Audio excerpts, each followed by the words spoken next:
So I'm Len Davis, a Seattle-based filmmaker, and I'm down here in Baja California Sur in a little playa called Playa La Perla. I saw this boat, which caught my eye at first because I had spent a week or so or a little more up in Alaska with my man, Dr. Byrne, cruising in Alaska on one of those boats.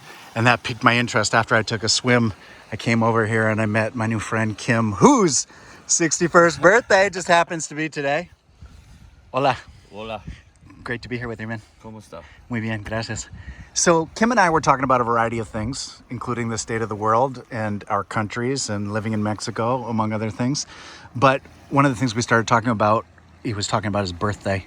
He touched on his age. That led to telling me about a stroke that you recently had. Just let's start there. Tell me a little bit about the stroke and what was the impact of that on your body? It was pretty big, sudden, yeah.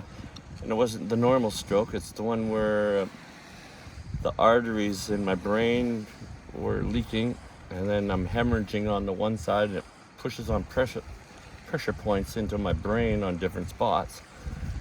And I was lucky enough that when it did happen, that it shut this down, and it shut the other finger down. Then I went to the hospital, and then they rushed me to the hospital, 2 hours away from my small town. And then they told me I had a stroke, and then they told me the type of stroke I had.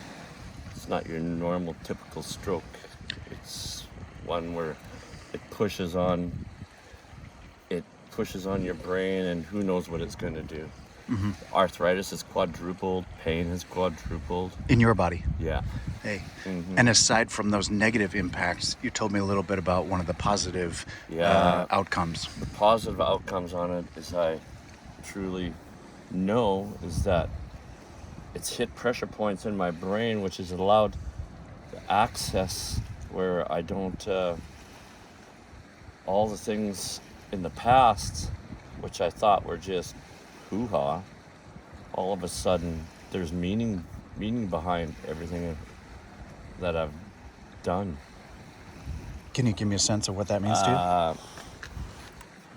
There's a thing that I've been drawing ever since I was like 6 years old, and it all come into play. It all just made confirmation why I was doing this constant picture of this, and it just come into play. All these things which you just bypass and not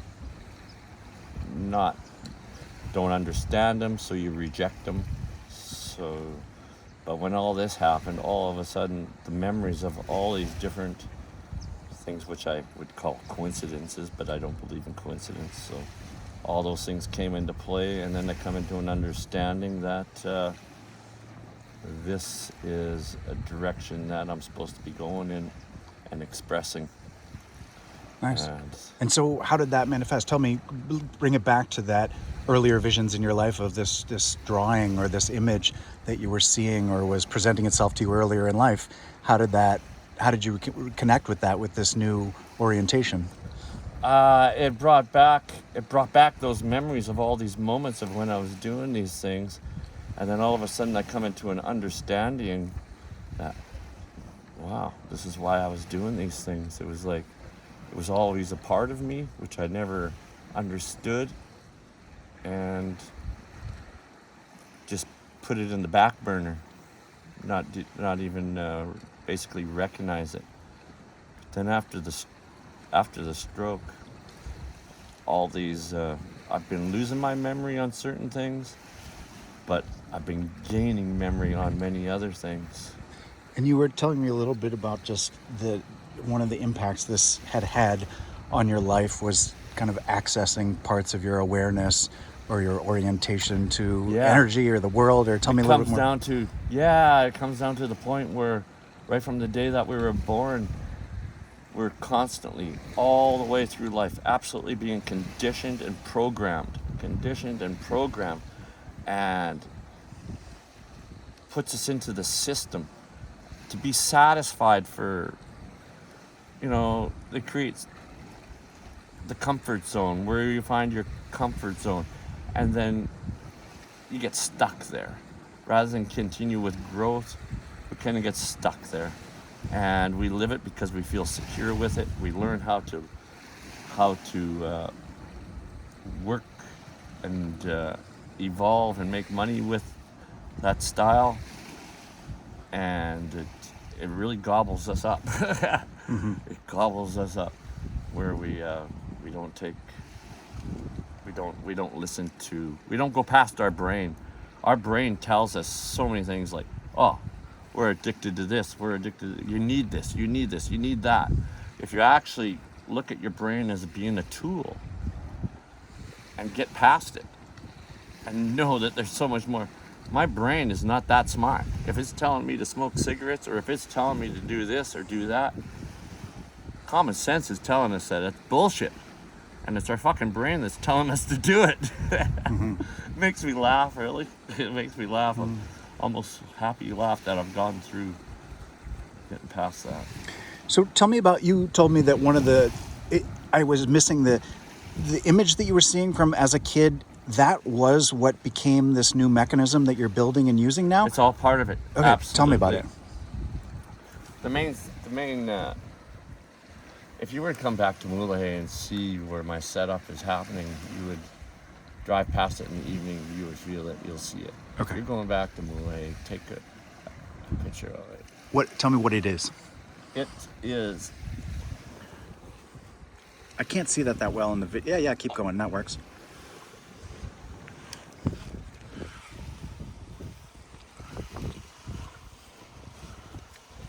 People think it's a crucifix, but it's not a crucifix. It's eye within the star. It's hard to explain. But this is just rough, I'm telling you. Yeah. So, but tell me about it, Kim. What is it? How did it come to you, and what's its function? It comes together. When I've always had this, and then I've been in Buddhism, and I've gone through Navajo, and I've gone through many religions and stuff like that. And actually, a lot of them have a piece of exactly what I drew, but they don't have the whole of it. This is the whole of it. This is the light center. The light center, and then we have our points. You can call it a crucifix. That the Spanish people, they go past my place and they see it and they slow down because they think it's very spiritual. But it's way beyond Catholic. This is the sign, and I've seen the sign, pieces of it, like in, I can't explain it. It's hard to explain. I can imagine. So this drawing in the dirt represents a tool or a contraption which you have created, right? It's all a part of it.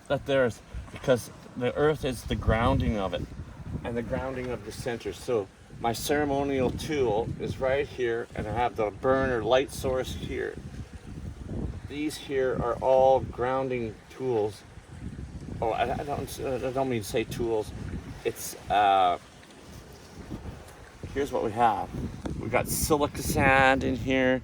We've got different types of product, different types of material elements. So this one here is could be a charcoal. This here, it all depends on the surroundings that you're in. That's the whole thing about it. I don't want to call, you said it's not a tool, it's not a contraption, it's not a machine. This piece that you have built in your home, can you talk me through it again? When you explained it before we started rolling, you were being more clear about sort of what it was and or how you were using it. Yeah. So it involves fire? It involves fire, it involves water, it involves vapor, water vapor, it involves light, it involves the refraction of light going through prism, and it evolves through when the sun rises. When it comes through on the sunrise, there's a certain type of light that gets blown up. That light, right when it comes out, it just, it's like a welding flash when it takes off, when you first start it. And then it's light after that all the time. But it's the welding flash itself that has the big power. Right. And then like a double burner, inside you have a container with water in it. Is that right? Yeah, okay. And what's in the water? Here, there's nothing in the water. That's the whole thing. Here's where we'll have a burner, and I'll have a tray where we put sage or whatever. We'll use sage, and with the local natural purity of essence of wood, like the mesquite. You can take the pieces of mesquite, mix with the sage, mix with tobacco. Then you take your saliva, you take your sweat, you take your hair, you take your blood. You put it all into this tray. Now, when the sun's coming up just over the horizon, all the burner has been burning and heating this water. I have a temperature to where it's at the boiling point and it's making steam. There's a hole in the top of it where I put a glass cup in there, fill it with natural water, good water. And same with the water that's inside the burner, inside the pot. It's all good water. That is steaming and rocking and rolling, and it's just going up and it's rolling around. Then there's the prisms. I have hanging prisms, 4 hanging prisms, 1 half suspended in the water, 3 going around. Next. No, gracias. Not now. You're still... Espera. ¿Cómo estás? Bien, bien, vendo ceviche de camarón, ceviche de caviar, ceviche Muy de bien. pescado. Espérate como 5 minutos en la sombra y me voy. Sí. Gracias. Oh, you didn't tell me no Spanish. ¿Sí? Muy bien. ¿Sí? Dígame. So, So then you have the prisms. And when the light comes up, oh yeah, I missed out a few points. So at my ceremonial spot, I also run electricity. I have a whole frame with this on the front of it and on the whole floor of it where it comes up. I use electrical power. It only needs 9 volts, 12 volts, whatever. I run it through one, charge it through one end to the other end, and it encloses the whole frame that I have. Use that, and then I also use, oh man, there's so much to it. prism? Actually. Yeah, I use the prisms. So then use electricity. Oh yeah, and I don't even know if it's supposed to be or not, but I'm doing it anyhow. But those moonstones, rocks, because of the other frequencies that are out there flowing through us so much, it's supposed to help create getting rid of the Wi-Fi frequencies and shit like that. Helps out just to dissolve that. So anyhow, this electrical energy goes around that. So when the sun comes up, it's going through. Then I do the ceremony where I'm going around. The person is there. I've already done the meditation, the prep the day before at sunset, and I teach them how to do the meditation. who's they? How to travel, whoever's going to be doing the ceremony that morning. So what I do, it's a hands-on thing on bringing them to visualize the light source going through their eyes, through into their brain. Then you find the nice empty spot that you actually have control of manifesting whatever you want. From there you travel. You travel through your heart, you go past into your soul, and from your soul, then you hit the light source. The light source is the essence of who we are. And you're accessing that by imbibing the liquid? We're creating the liquid, which allows easier access of recognizing it, of seeing it. It's not coincidence, it is within us. We have the access, we all have the access to produce, to allow the light source to be.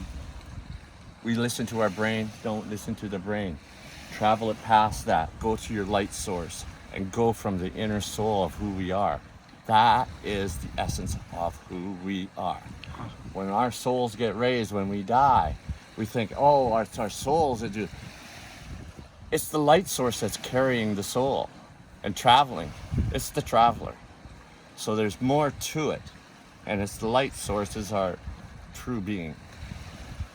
So when we do the light source, when it goes through the prisms, it goes through the jar of water, which has steam, And when it's right starting, that's when we take the burn. I put the burn into it, the smoke goes through, and when that's going through, after the prep meditation that I do the day before, and then I do the vibration. I've got a stick that I do a special vibration. It's vibration, it's the feeling, it's that it helps. For the 5 minutes that sun's going through, I'm doing the vibration thing. It's going through solid.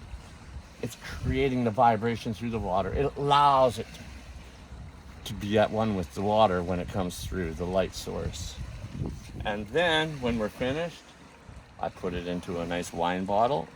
You drink half one day, drink half the next day, and then you let me know what happens, if you recognize any difference.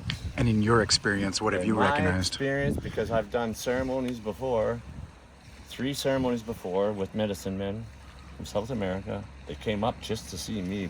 Well, not just to see me, but I don't know how. I just put it out there and they showed up. Okay. There's others. In your experience after, what was your experience? My experience was that it brought me to the place where, because even when I was doing astral travel or, it takes you to that level. It takes you to the spiritual level. It takes you to that light zone level where all of a sudden, I'm free of all the bullshit. When I'm seeing these waves come in right now, earthly time is slow. When we see it, it's just moving.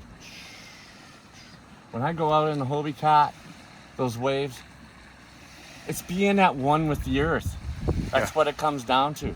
It's being at one with the flow of it all and understanding it, and the trees, how it's all living. This earth is just a living entity, and to respect it. Tell me the name of what you diagrammed here and what you've built. You told me another name. The name that you had given it, and that people who want to. I call it the Light Source Medicine Care, or our Light Source Medicine Generator. Okay. And it's a water generator. Basically, it'll create. You guys can call it magical. I'm not going to call it that because there's nothing magical anywhere. It's all real. All right. Kim, is there anything else that you'd like to share with me? Other than, I think this day and age of where we're at, we have shamans, we have medicine men, we have Buddhas, we have lamas. I think I am and I'm not even, who says I don't want to be, I never picked this job. And now I've been delivered that I have to deliver this, but that's what I am. I am a modern day light shaman. All right. And that's where it's at. Amen. Well, Kim, I'm glad to be here with you on your 61st birthday. So let's just keep it glowing, really glowing with light. All right. And that's where we're at. Awesome. Wake up in the morning and keep glowing. Awesome. Yeah. Thank you for sharing your journey with me, Kim. Yeah, thank you. All right. Queda fresco, my friend. Stay fresh. Yeah. All right. Again, I'm Len Davis, a Seattle-based filmmaker, and I'm here down on the Baja Peninsula in this gorgeous deserted beach. Got to go find that brother with the mariscos who rolled up on us. But it was this boat. I think we're going to have to go out on this after some ceviche. So sweet. All right, Kim. So Kim's taking Mexican families out on trips in this little sailcraft. I think we're going to have to go rock it in a minute. Natural air. Awesome. Sweet. Thank you, Kim. Stay fresh, y'all.